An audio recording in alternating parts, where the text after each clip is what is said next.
दार बेटा। उठ जा नालायक, सुबह के 8 बजने को है। तुझे एग्जाम नहीं देना क्या? थोड़ी देर और सोने दीजिए ना पापा।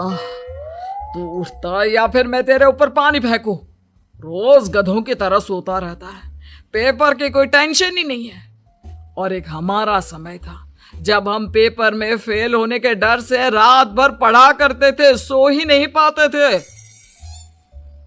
तो क्या अब आप उसका बदला मुझसे लेंगे? मैं 15 मिनट बाद उठ जाऊंगा, आप प्लीज जाइए, मुझे डिस्टर्ब मत कीजिए।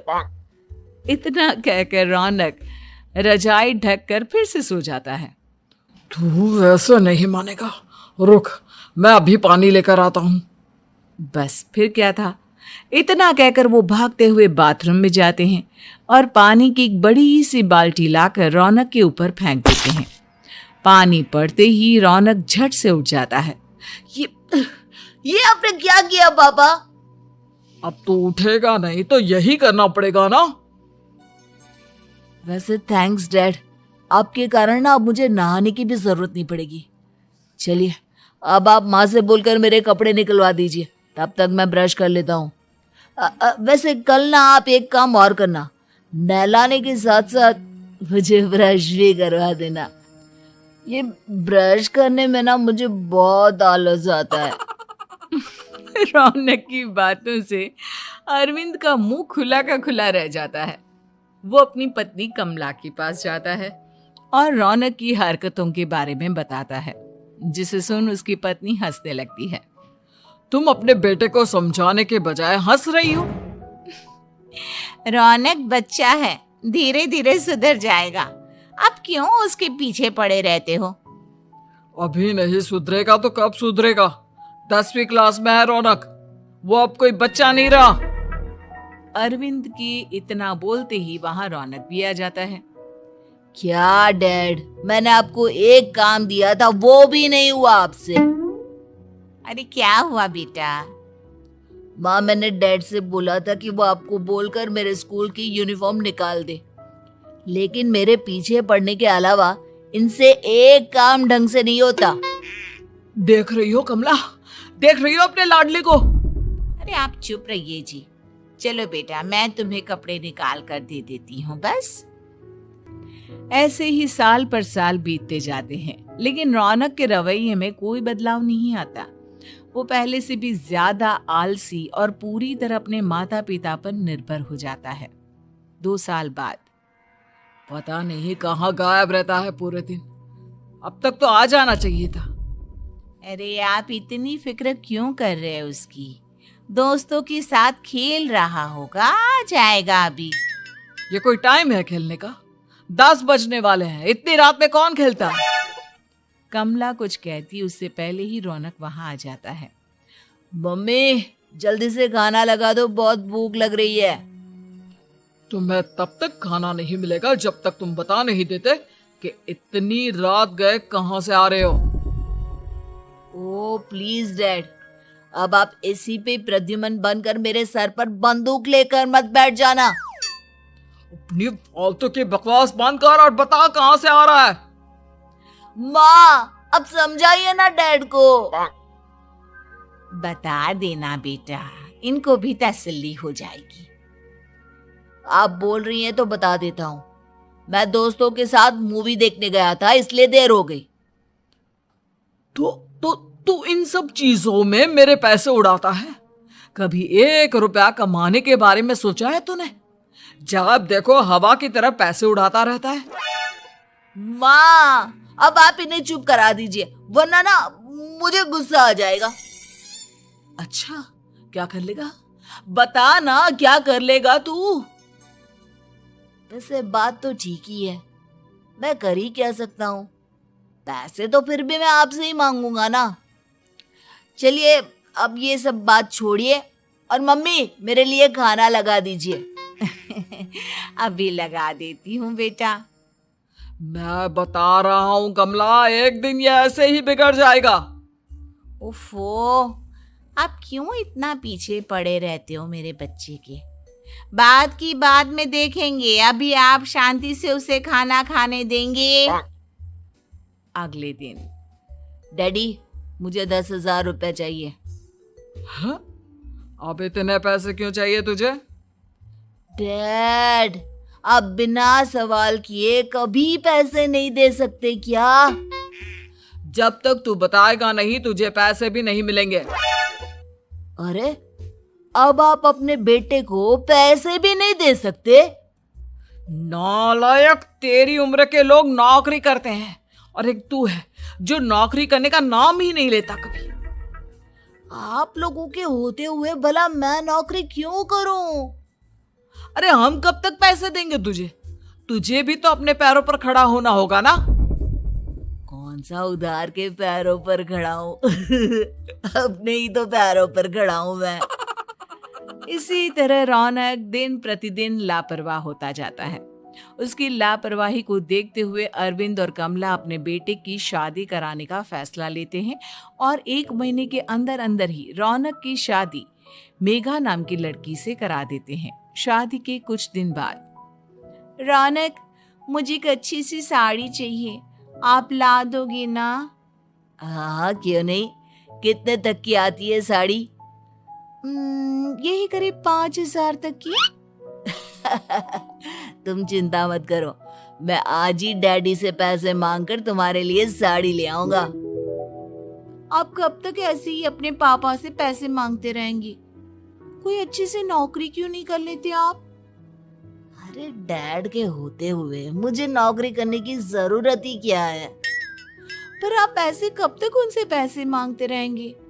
कुछ आपको अपने दम पर भी तो करना होगा ना। अब तुम भी बाकी लोगों की तरह मुझे ज्ञान देना शुरू मत कर देना।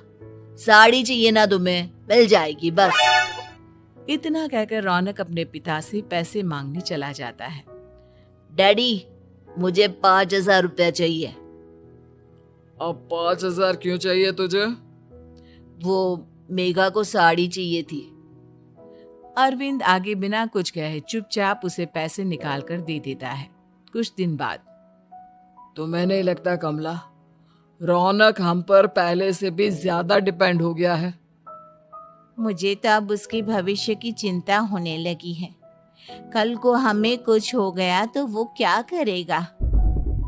काश तुमने पहले ये सोच लिया होता तो आज हमारा बेटा इतना लापरवाह नहीं होता। तब मुझे कहाँ पता था कि मेरा लाड प्यार उसे इतना बिगाड़ देगा कि वो इस हद तक लापरवाह बन जाएगा। कोई बात नहीं, अभी भी देर नहीं हुई। मुझे पता है उसे कैसे सुधारा जा सकता है। कैसे? अरविंद कुछ कहता उससे पहले रौनक वहां आ जाता है और पैसों के लिए हाथ फैलाने लगता है। डैड, मैं और मेघा बाहर घूमने जाना चाहते हैं। अरे वाह, ये आज सूरज कहाँ से निकला है? Dad please. अच्छा चलो अब मुद्दे की बात करो। मुझे अब 25,000 चाहिए। अब तुम्हें 1 रुपया भी नहीं मिलने वाला। अगर तुम्हें पैसों की इतनी ही जरूरत है तो कोई ढंग की नौकरी कर लो। मम्मी, आप कुछ कहिए ना डैड को। बेटा, वो गलत क्या बोल रहे हैं? ये सब हम तेरे भले के लिए ही तो कर रहे हैं। मम्मा, मैंने बताया ना आपको, मुझे नहीं करनी कोई जॉब वॉब। तो ठीक है, निकल जाओ हमारे घर से। तुम्हारे जैसे लोगों के लिए मैंने ये घर खड़ा नहीं किया है। जितना ये घर आपका है ना, उतना ही मेरा भी है। मैं कहीं नहीं जाने वाला। जाना तो पड़ेगा ही तुझे, क्योंकि अब मैं तेरा कोई भी खर्चा नहीं उठाने वाला। ठीक है, मत उठाइए मेरा खर्चा, मैं अपने दम पर भी जी सकता हूँ। तो बेशर्मों की तरह अब तक यहाँ क्यों खड़ा है? अपना सामान ले और निकल जाए यहाँ से। रौनक पैर पटकते हुए वहां से चला जाता है। घर से निकालना जरूरी है क्या उसे? बिना पैसों के कौन रखेगा उसे किराए पर? अगर उसका भविष्य सुधारना है तो हमें अपने दिल पर पत्थर रखकर ये कदम उठाना ही होगा। दोनों बात कर रहे होते हैं कि रौनक अपनी पत्नी के साथ एक बड़ा सा बैग लेकर घर से निकल जाता है, लेकिन घर से बाहर उसे कोई भी मुफ्त में अपने घर किराए पर नहीं रखता। अंत में थक हार कर वो फिर से अपने घर चला जाता है। क्या हुआ? थोड़ी देर पहले तो दहाड़ते हुए घर से निकला था, अब क्या हुआ? नहीं रखा ना किसी ने तुझे किराए पर? डैड प्लीज, मैं कुछ दिनों में कोई अच्छी सी नौकरी शुरू कर दूंगा, आप तब तक तो हमें रख लीजिए प्लीज। सुबह से रात हो चुकी है लेकिन कोई हमें रखने को राजी नहीं है। अब आप ही बताइए, इतनी रात को मैं मेघा को लेकर कहाँ जाऊंगा? ठीक है ठीक है, बहू की वजह से मैं तुझे घर पर रख रहा हूं, लेकिन तू इस घर में एक बेटे की नहीं बल्कि एक किराएदार की हैसियत से रहेगा। 3 महीने है तेरे पास। इन 3 महीनों के अंदर अंदर मुझे तेरी पहली तनख्वाह हाथ में चाहिए, समझ गया? पक्का डैड, इन 3 महीनों के अंदर अंदर तो कोई बढ़िया सी नौकरी ढूंढ ही लूंगा मैं। ऐसे ही धीरे धीरे समय बीतने लगता है और अरविंद के दिए 3 महीनों में से 2 महीने बीत चुके होते हैं। पापा जी ने हमें 3 महीने दिए थे, जिसमें से 2 महीने तो बीत चुके हैं। अब ये आखिरी महीना बचा है। अरे तुम चिंता मत करो, आज मेरा ना 2 जगह इंटरव्यू है, दोनों में से कहीं ना कहीं तो जॉब लग ही जाएगी। अच्छा, all the best. Raunak interview के लिए निकल जाता है, जिसके बाद शाम में रौनक घर आता है। कैसा गया इंटरव्यू? आपकी नौकरी लगी या नहीं? अरे पहले सांस तो ले लेने दो अच्छे से। बताइए ना, मुझसे तो जरा भी इंतजार नहीं हो रहा है। वो दरअसल बात यह है कि मेरी नौकरी तो लग चुकी है लेकिन पैसे बहुत कम है। कितने पैसे हैं? 15,000। इतने में अरविंद और कमला मिठाई का डिब्बा लेकर आ जाते हैं। बधाई हो बेटा। हम जानते थे तेरी जॉब जरूर लगेगी। लेकिन मेरी सैलरी बहुत कम है मम्मा। कम है तो क्या हुआ, धीरे धीरे बढ़ जाएगी। हाँ बेटा, हम तो बस चाहते थे कि तू अपने पैरों पर खड़ा हो जाए।